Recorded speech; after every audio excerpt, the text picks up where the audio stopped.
What is a logarithm? I am taking this equation y is equal to 2 to the power x.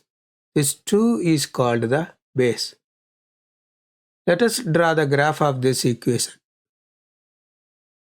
This is the graph of this equation. Now I am going to switch the x and the y values of all the points of this graph. For example, if you take this point, this is 0, 1. If you switch the x and y, you get 1, 0. This is this point.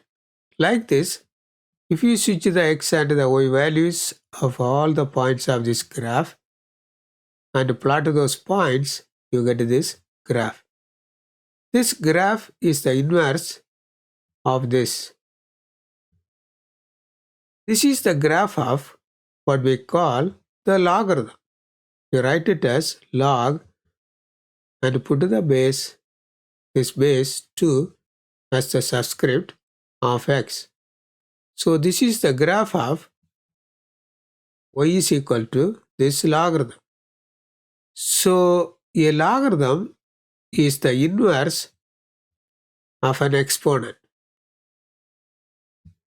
This 2 is called the base of the logarithm. We got this graph by switching the x and the y values of this graph.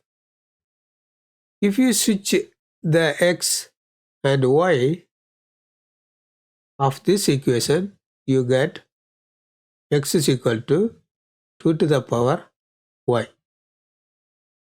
This equation also represents this graph because we got this equation by switching the x and y.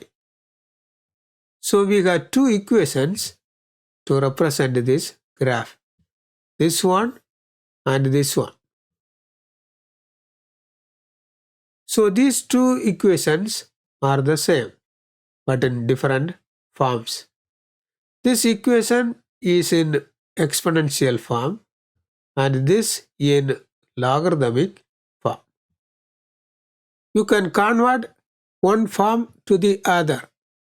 In the logarithmic form, the exponent is equal to the logarithm.